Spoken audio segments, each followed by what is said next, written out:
Welcome, my friends, to the Sage of Quay Radio Hour, your home for free and critical thinking, and I'm your host, Mike Williams. Tonight, Veterans Today columnist Jack Hart is back with us to discuss his new series of articles entitled Black Sun Rising, and offering his perspective on the hidden history behind Adolf Hitler, German technology, and the objectives of the National Socialist Party. Mr. Hart's research and this discussion will undoubtedly be considered controversial by many, which is often the case when alternative history is explored and expressed. However, I recommend you keep an open mind and consider the possibilities. To quote Dan Brown, history is always written by the winners. When two cultures clash, the loser is obliterated and the winner writes the history books. Or as Napoleon once said, what is history but a fable agreed upon? To kick our conversation off, I asked Mr. Hart if he could expand on how his youth, discussed in Part 4 of Black Sun Rising, became a part of his journey for truth. And here's what he had to say. You asked me why I started off the article like that. That's a true story. I hated high school. Never went to class. What I would do is I'd go sign in and I'd go to the library for 4 periods. The librarians all knew me, you know. They knew I was in class too, but they didn't care. So I sat there and I read books about World War II. I loved that. Like I said, they were teaching us to duck and hide under our desks since we were little kids. So I wanted to know why. I think any kid would want to know why that had half a brain. So I read everything there was to read about it. One of the biggest enigmas was Patton. He's heading right for Berlin, and my father used to always say this. Nobody understood it. He was going to take it before Zhukov. All of a sudden, he veers off, and he heads into Czechoslovakia. Biggest enigma of World War II. You know, the popular theory is America was just giving Berlin to the Soviet Union, which is absurd. 5 years later, we fought a proxy war with our own guys they had proxy guys for a barren peninsula in Asia. So we weren't exactly going to give them Berlin for nothing. What he did is he went after what they called the Skoda Works, which was an underground black ops empire that was run by Kamler, who was the head of the SS. Now, Kamler's the guy that walked. Most of these guys, Hauk, they all walked. They walked after World War II. They traded this technology to the Americans. That is why we have, like you say, Marine base. You see it's a Nazi swastika. Half of our government is actually National Socialist. The other half of our government is Zionist. And that's why we're so screwed up right now. They're at war with each other, and the American people, the Western people, are caught in the middle of this. What were the Germans doing, in your opinion, with the technology that you laid out? You know what they say about opinions, Michael. Nick Cook feels they wanted a warp time. Okay. It was a warping time. That was the main objective of what they were doing. Why they wanted to do it, he doesn't say yet. I got 50 more pages to go, but that's what they were doing. But the technology was way, I read Part 4. Thousands and thousands of years ahead of what we have barbaric, combustible technology. This is not what they're using. This is not what the government's using. We still go by Einstein's retarded theory of the speed of light, speed limit, relativity. It doesn't work. And most physicists that are top-notch know this. There is an eighth law, and the Germans threw it out immediately. And that's why they were able to make these advances. The Germans were experts at quantum physics, and that's what they went into. And they based everything on magnetic domains, quantum physics, the uncertainty principle. They weren't messing around with bending the universe around and creating speed limits. They didn't think there was any limitations.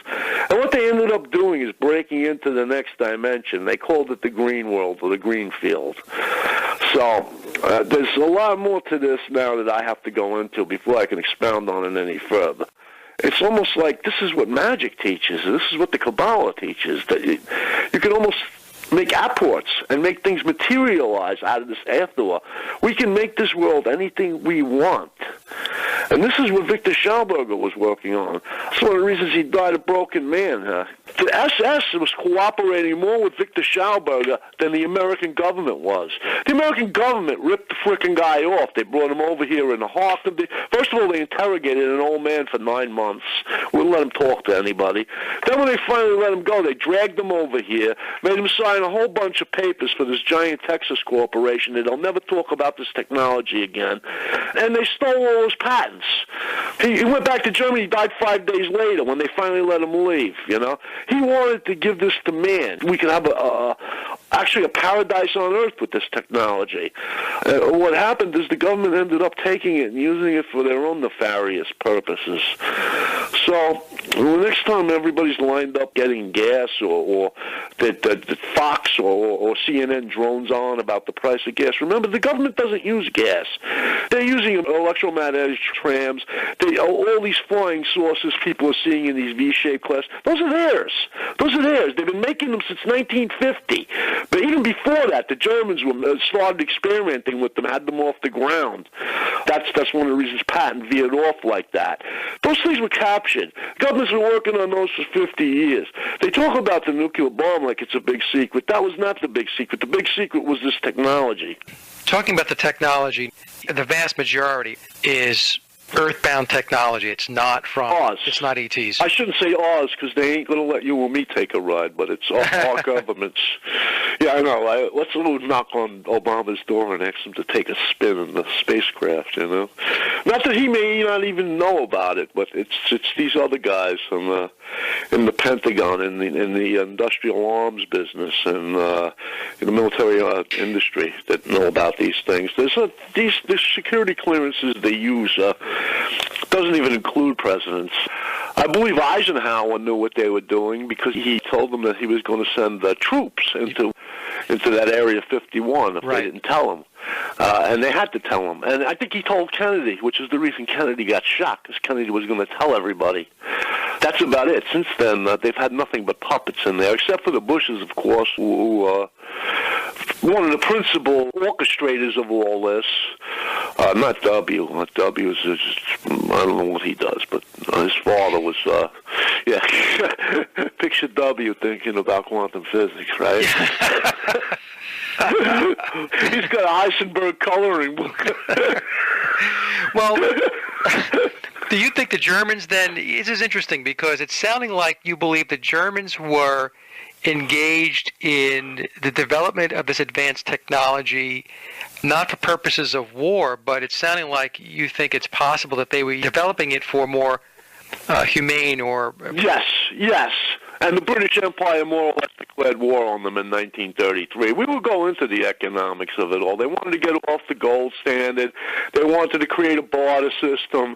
And it worked. It worked for Germany. The whole world was suffering through the Depression, and Germany had become a paradise on earth. When they showed the Olympics, the Germans actually invented television to film it for the rest of the world, you know. They were so far ahead of us by 1933 that they had to do something. And Churchill and Roosevelt were going around telling their personal confidants that they had to snuff the Germans out. They couldn't tolerate this. They ended up putting all kinds of embargoes on them and just made their lives miserable and forced them into a war. I have to follow the facts, and from what I've been reading, this is where it's taken me. So, in any case, they just wanted a new world. They wanted to get away from this Judeo-Christian mentality and this mercantile society that's based on money and material things. They knew there were better things in the world. But Jack, some people will say, how did the Germans, if they had advanced technology, how did they let an inferior force, if you will, win the war? How did they allow the Allies to beat them? First of all, they weren't going to use the nuclear bomb. That was out of the question. They were using it to trigger a reaction. They were using implosion devices. Second of all, they were overwhelmed by sheer force of numbers. That's why it was so important for Patton to veer off and take Thuringia. They were about to come out with some of these weapons. They were unable to mount these weapons on these anti-gravity machines because the science behind them precluded actually firing some because they were in a different dimension, and they couldn't transport something from one day, deliver a weapon system from one dimension into the other. They hadn't figured that out yet.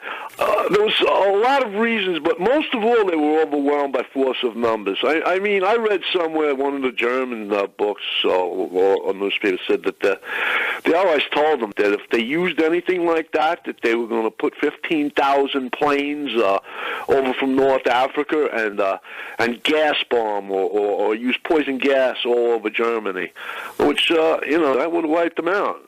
And they did not really lose that war. Like I said, they were incorporated into the American system. Hitler walked. Now, Jack, in your Black Sun Rising series, you're depicting Hitler very differently than mainstream hisley. Right. Very differently. I have to tell the truth. I'm not going to do what everybody else did and kowtow to this Zionist press and publishing agencies that say that you have to do the obligatory Hitler madman insult and everything else. Many Germans know that that's the furthest thing there is from the truth. The guy was a war hero, like I said. Women, children, animals swooned in his presence. He was a vegetarian. He was one of the first people involved with animal rights. There's nothing in that man's resume that says he was a madman. I mean, Churchill and Roosevelt were madmen. I mean, Roosevelt was a degenerate who sent the 3 aircraft carriers out of Pearl Harbor and let 3,000 Americans perish in a bombing he knew was coming, just to drag us into that one. Churchill's been starting wars since he was old enough to talk. The guy was censored so many times by the British Parliament, he practically destroyed their whole Navy. He had them involved in so many foreign adventures. He was a drunk and he was a warmonger. So we should be the last ones talking about Hitler as part of what we call the English-speaking world. Hitler was minding his own business. He was pushed, like I said. And I'm not going to sit there and do the obligatory Hitler insults. He did say in Mein Kampf, he called the Slavs white niggers. That's a quote, unquote. And he had something called Lebensraum, which he wanted to expand the borders of Prussia into the Ukraine, which was traditionally German territory anyway. That was taken away from them by the Catholic Church and given to the Slavs. But he did say that in Mein Kampf. But otherwise, he tried to avoid war so many different ways, and they just pushed him into the same thing with the Japanese. They got pushed into war. And the way we get told history is just lie upon lie. And it's a shame because you and I lost relatives in those wars too. So, well, FDR and Churchill lionized. 2 worst of the characters you could never find. These guys were both criminals. Like I said, I mean, it's common knowledge that Roosevelt knew Pearl Harbor was going to. He sent the 3 aircraft carriers out at the sea. He knew exactly when it was coming. But 3,000 American servicemen get killed. Now it's a well-known fact that he knew. Yep, he allowed it to happen. His New Deals never worked. Not one, and nothing he did worked. He was a failed politician, and he was a warmonger. He was nothing but a puppet for the British Empire. He should have wheeled himself underneath Churchill's leg at the dinner table, you know? I can't stand the guy. The more I read about him, the more I can't stand him. They actually planned on killing 10 million Germans after the war. They were going to starve them to death. They got the Morgenthau plan. Right. They had it all planned out, you know, between him and Churchill. And this other crazy, he was a German that came over here. I don't know if he was Jewish or not. Some people say he was, some people said he wasn't. They had actually planned to deliberately starve to death like 10 to 20 million Germans because they were afraid. They were afraid that the Germans were going to come at them again. They wanted to completely incapacitate that nation. Well, it's interesting because the way Hitler, when he got started, he was funded heavily by American industry, right? Well, not originally. He had some guy named Feder. They were going to go, like I said, they were going to get out of the stock markets and stuff. He caved eventually, because what I can tell is the Prussian aristocracy did not like Hitler, all right? And they did not like his ideas of National Socialism. He came under heavy pressure from people like Bismarck and the rest of the royalty of Germany to knuckle under. They wanted him to lead the country. They didn't want to share the wealth like he did. They made him get rid of Feder, who was probably one of the greatest economic geniuses that ever lived, and replace him with somebody who was more aligned with their stocks and the market and all that other stuff, and to go under the gold standard. So he started out as a grassroots movement, but he got incorporated into the aristocracy, so to say. Well, like you said, he started with grassroots, but then he was heavily supported by Standard Oil and Ford and GM, the American industry, I should say, to help him along with industrializing Germany. And then, I guess, things just went south. So When did he lose traction, and when did the West decide that they no longer were going to work with him? Well, They like had I to said, eliminate way back him. in 1933, 1934, they were talking about they had to stop them, that they had to crush the Germans. It was Churchill and Roosevelt were going around saying that right from the time he assumed power. We take it for granted. We try to say everybody in industry is evil and everything is in black and white and stuff. There were people in industry that want to see a better world. They had all kinds of Machiavellian politics going on. Like I said, the Prussian aristocracy didn't like him, but when he got rid of Feta, they let him go. They gave him absolute power. As long as they didn't have to be leaving their castles, they didn't care. There was other guys like Ford, and there's other American tycoons that were they were very heavily into mysticism. Hitler was a mystic. I mean, above all else, he was a mystic. All these guys were. Like I said, they believed in this green world before any science. Well, in the 20s, they started cracking into it. But they were talking about it back in the 1910s. 1904 was when Crowley proclaimed the new aeon. It was the Germans who embraced him first. The English never really did. I mean, he was put in charge of the OTO and given complete authority over the aristocracy of Germany, which was an unprecedented situation for an Englishman to be in charge of the German aristocracy. The English never embraced him like that. I wouldn't even want to hazard a guess, since I haven't really researched that, or what the Machiavellian politics were behind that. What you're saying is that Hitler was on a completely different path than how mainstream history is depicting him. Oh, without a doubt. Without a doubt. That he was pursuing a path that was going to benefit humanity. I mean, is that what you're saying? Yes, I am. And people are going to hate me for saying that, but I'm going to tell them, hey, look around. Do you like what you see now? This was all the result of certain things Hitler didn't do that he should have done. First of all, he should have used the atomic bomb. Second of all, when he had the English army trapped at Dunkirk, he should have wiped them out to the last man. These are all things that he actually let them go. He never wanted war. Those are inexplicable things, too. This is things a madman doesn't do. I just tell you, look around now. Do you like how the British Empire have treated you? I mean, you have no social services. You have nothing. You work from the day you're born to the day you die. Many of us don't have enough to eat. We don't have adequate housing. We have people living in the streets. But we have uncontrolled birth rates, too, which is another thing that they dressed in that Chronicles of Agakor. I don't want to veer off, but any religion that says that you should go out and have as many kids as you want, I think the Pope ought to be hung for teaching that. In a world where we have a finite amount of resources, this is what you're teaching poor people, to have 10, 15 children. I mean, the Catholic Church needs to be disbanded, and so does any other religion that teaches that. We need to control our breeding. We need to desperately control our breeding. Everybody worries that these people are Malthusian. Well, you know what? Nature is Malthusian. We keep taxing this planet the way we are, and nature's just going to get rid of us, because you're not entitled to have 25 kids. You're not entitled to have 10 kids. You're not even entitled to have 5 kids anymore. You have 2 kids. That's it. We got to stop zero growth rate. Well, I'm listening, and I'm thinking to myself, your critics are going to say, all right, well, what about the Hitler's programs in eugenics, Joseph Mengele, the concentration camps at Dachau and Auschwitz? How could this be a good person if, he had this entire apparatus in place? Let's just take Joseph Mengele as an example. How do you explain that? They were experimenting with human beings. A lot of that stuff they say that they were doing just deliberately to sadistically to wipe people out. They were experimenting, and Mengele, he's linked them to Nazi Bell. Nick Cook links him to that bell was it throws out a field that was withering and killing everything in it. They had to stand a certain amount away from it. The lab where they were doing the experiments had to be completely sanitized after every experiment. Most of the people that did the sanitation work and the scientists were dying. A lot of these experiments were undoubtedly they were using human beings like rats. I mean, I'm not making excuses for them, but this is a war. Now, if you want to talk about the eugenics and all that, I happen to go along with what Nietzsche wrote in The Antichrist. I mean, Christianity has taught us to worship weakness. It's almost like what's weak is encouraged to breed in this society. We have exactly the opposite of the way nature works. I mean, the strong are persecuted and hounded, and the weak are greeted with open arms. So if they were trying to, which they were, trying to straighten out their genetics, more power to them.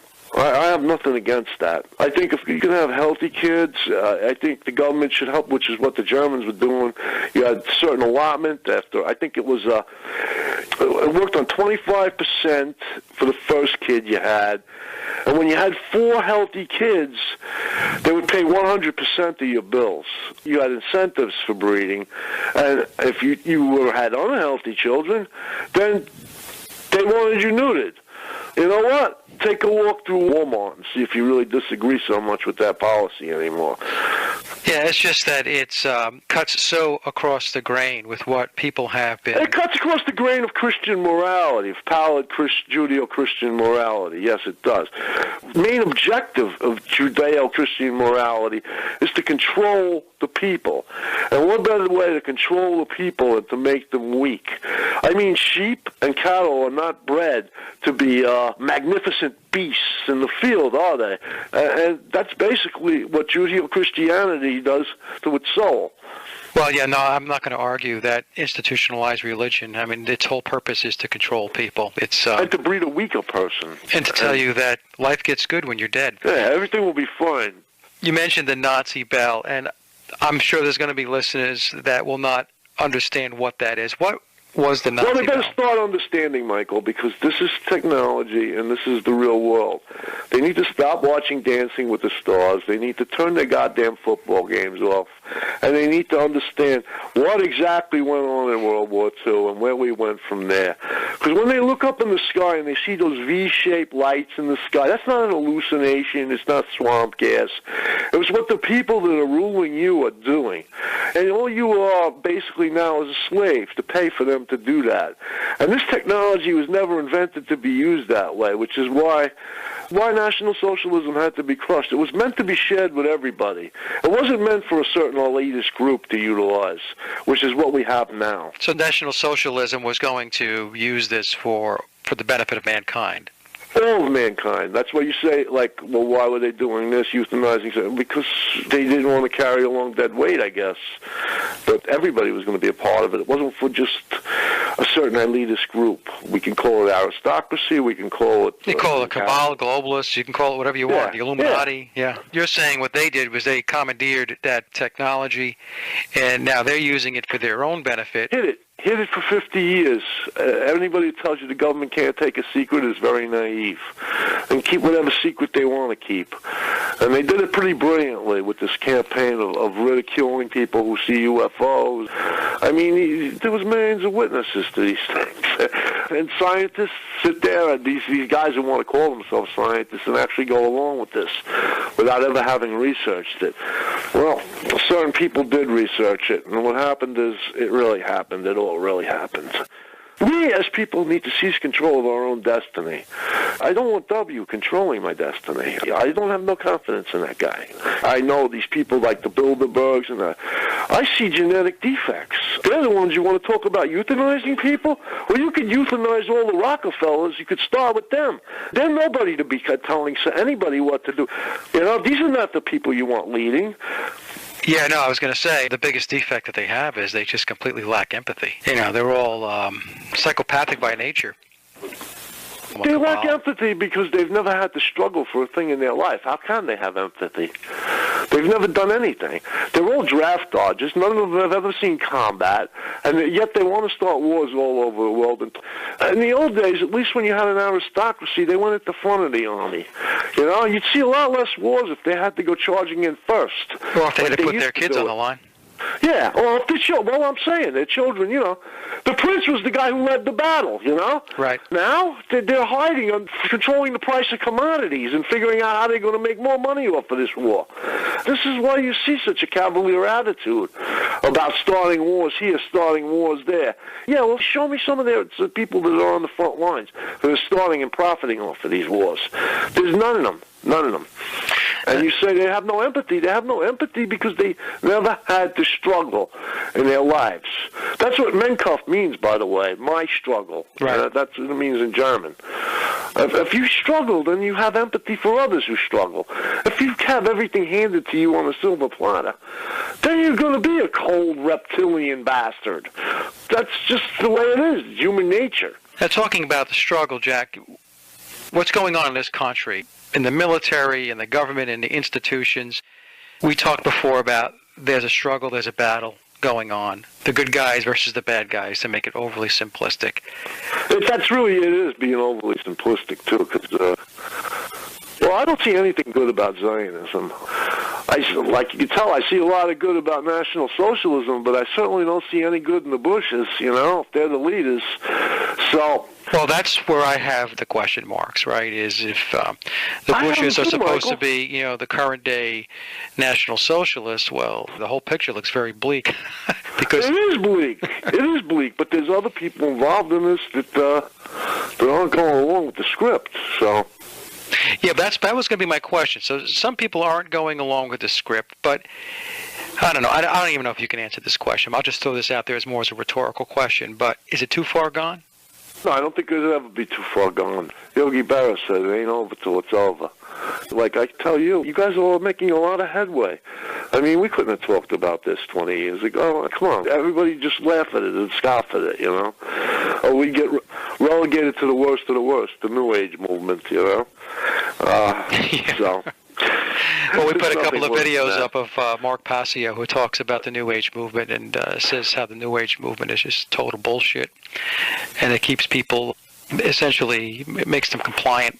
That's a Shirley MacLaine mentality. It started out with a lot of great thinkers. It ended up with Shirley MacLaine. I mean, my biggest peeve, if I got to name a peeve, is people controlling the media. When you control the media, we have a collective lobotomy. We have 6 corporations controlling the media. Right. So you're going to tell me that some genetic defect is going to dictate the information that's going to be disseminated over the whole human race? That can't be. You can't have that. The media has got to be the freest, the most open thing we have. We cannot know what's going on around us if we got 6 genetic defects telling us, and that's all the information we're going to get. Well, the larger defect is the people that are actually listening to the media and not being able to discern that they're being propagandized and indoctrinated. Well, that's part of inculcation. I mean, that's the way inculcation works. If you get told something over and over again, it's human nature that sooner or later you accept it. Jack, the overall message that you're trying to communicate in the Black Sun Rising series, what is that? What are you trying to get across to your readers?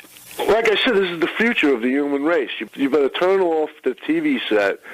You better turn off CNN. You better turn off Fox. You better pick up a few books, and I leave them at the bottom in my sources, the ones you really should read.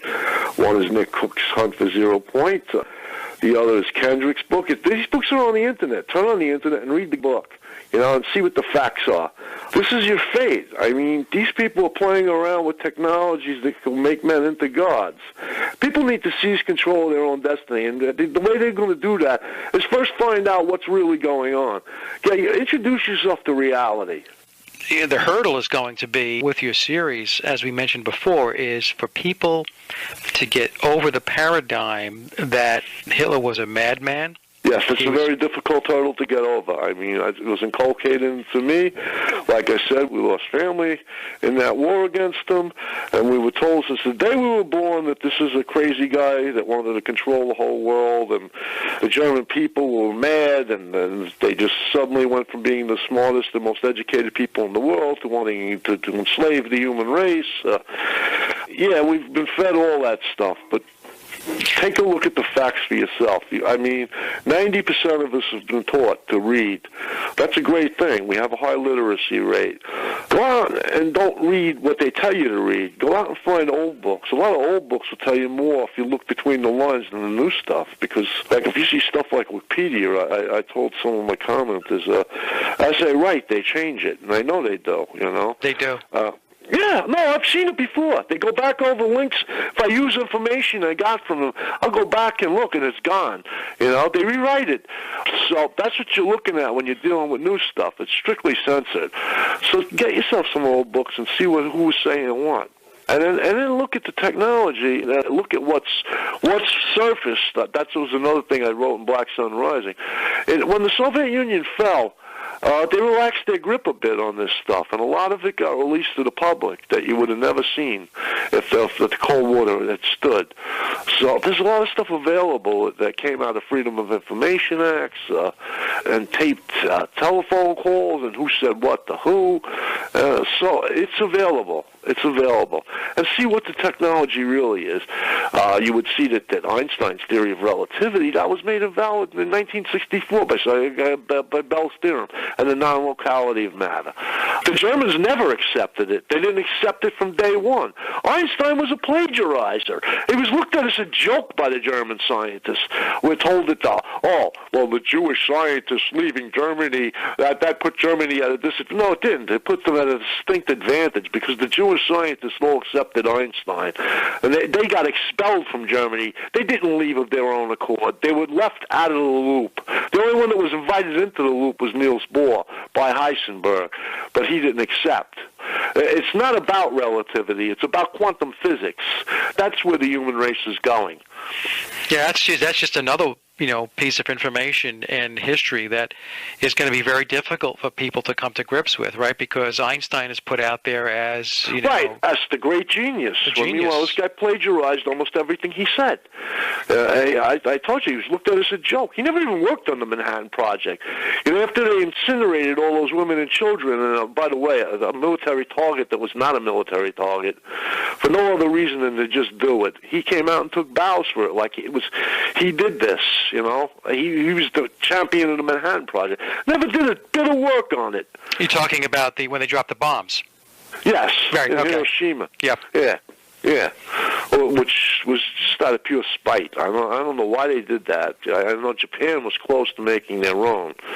From what I've read, I don't know if the Germans would have ever gave anybody complete control of that technology. So do you think Einstein was being used as a front man or a puppet?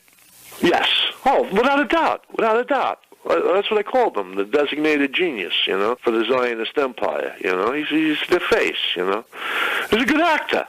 He had the screwy buffoon hairdo, and he had some good quotes too. yeah. No, he was a smart man. I'm not saying he was stupid. He was a good philosopher. He was no scientific genius.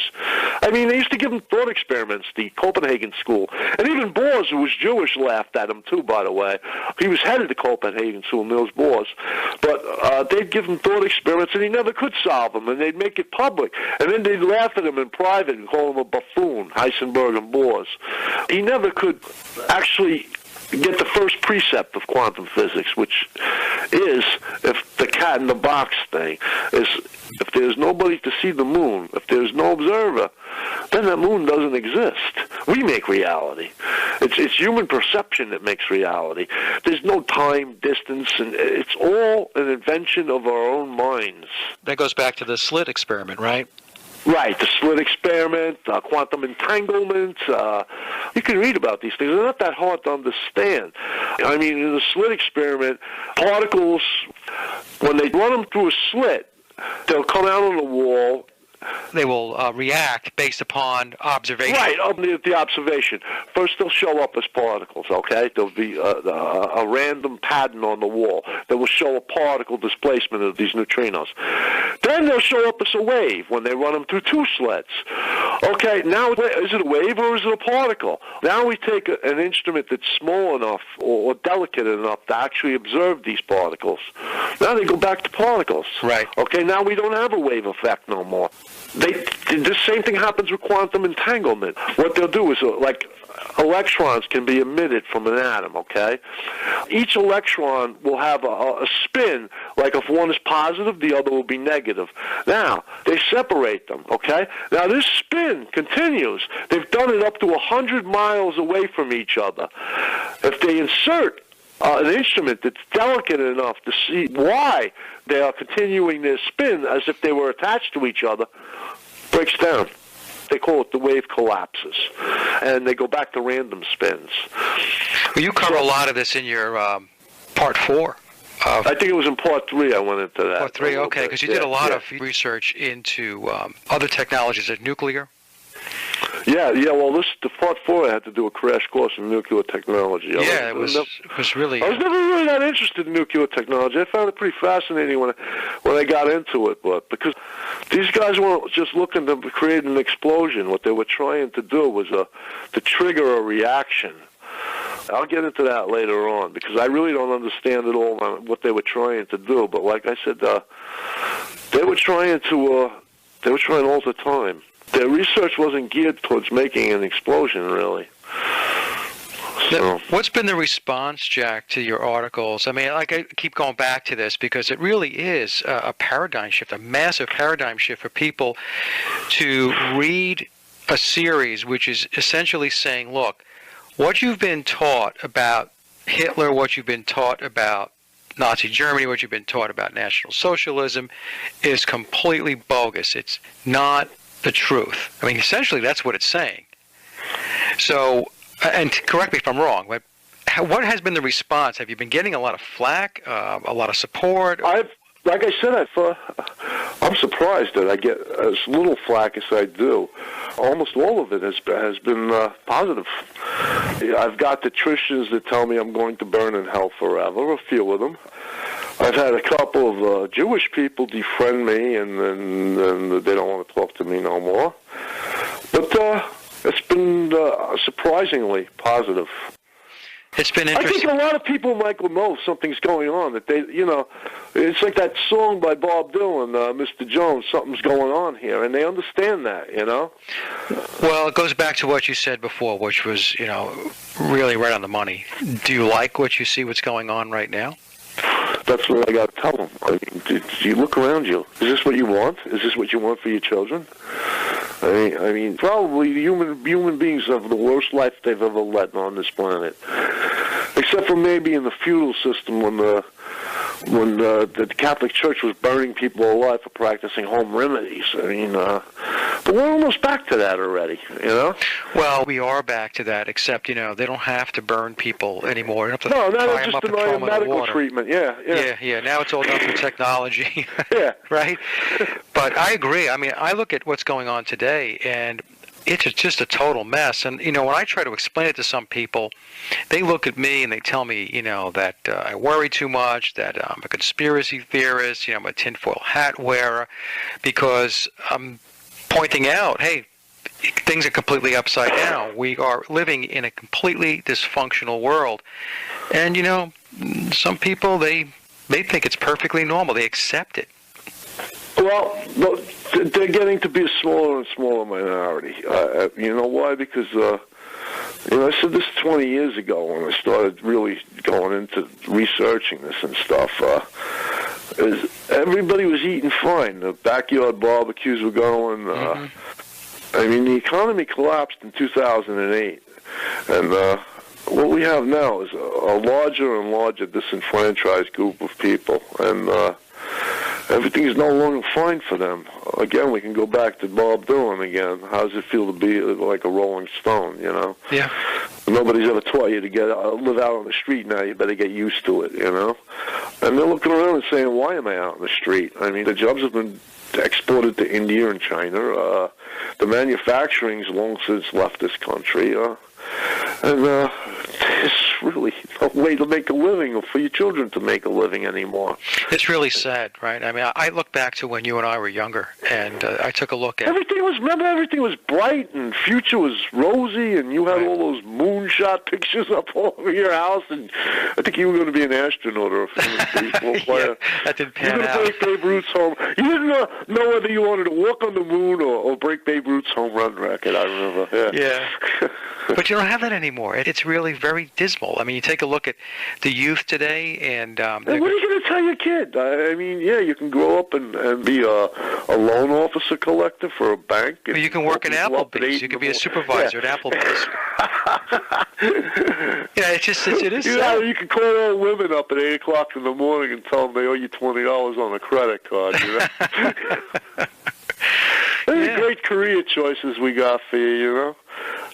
I just look at the youth, though. You know, I see them and they're detached, they're dissociated. You know, they're zombied out, playing their video games 8 hours a day. They're looking at their What do they feet. have to look forward to? Yeah. They've been told they're animals. They've been told they're machines.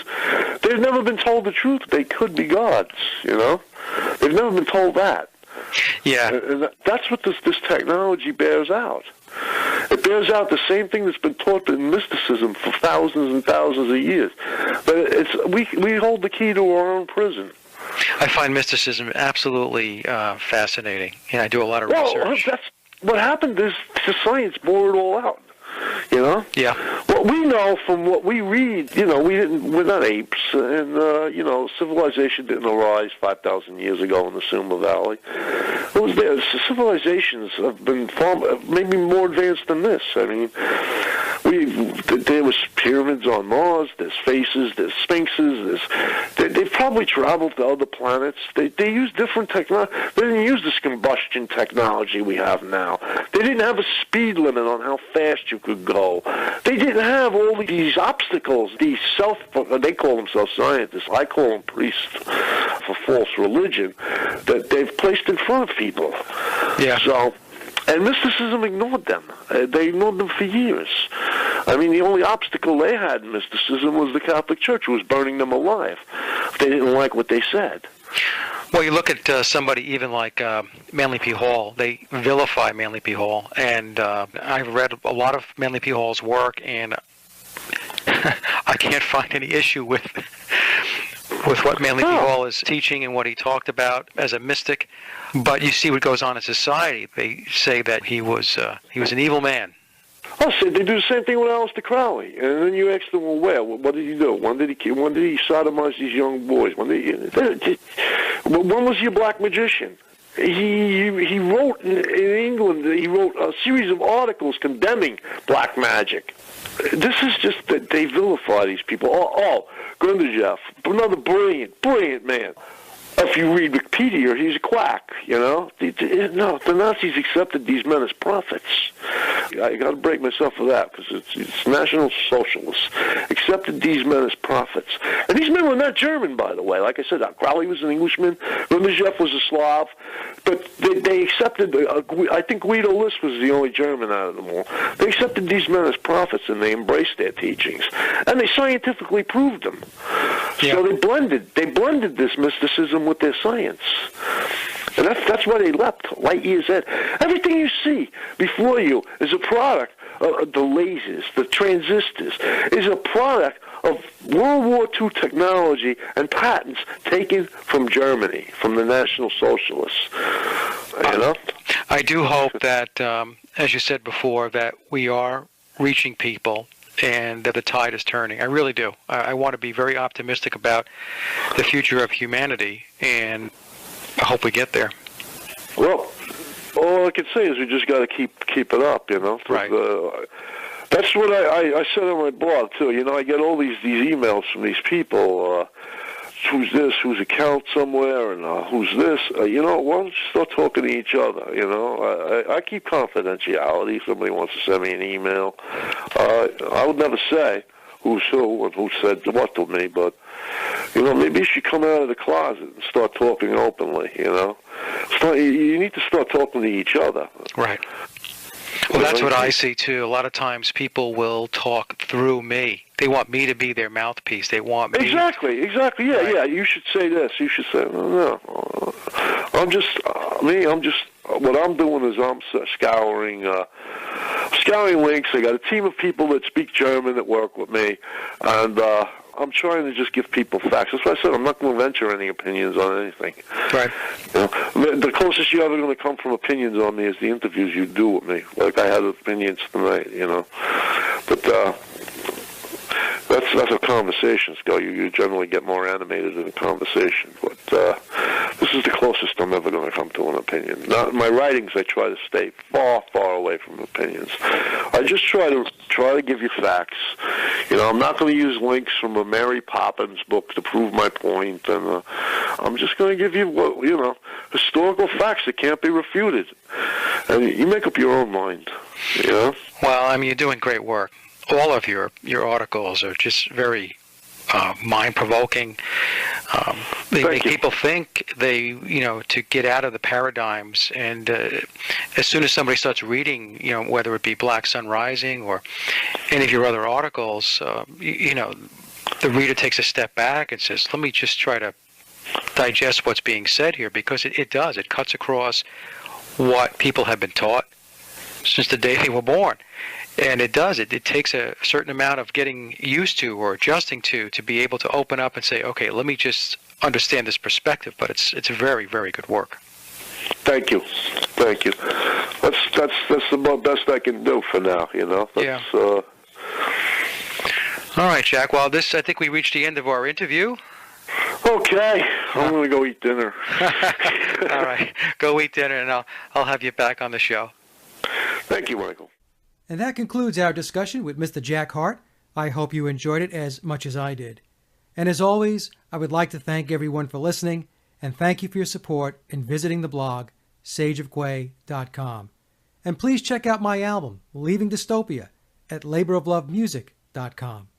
And remember, live in truth and always serve creation. It's really that simple. See everyone next week. Be safe, enjoy, and God bless.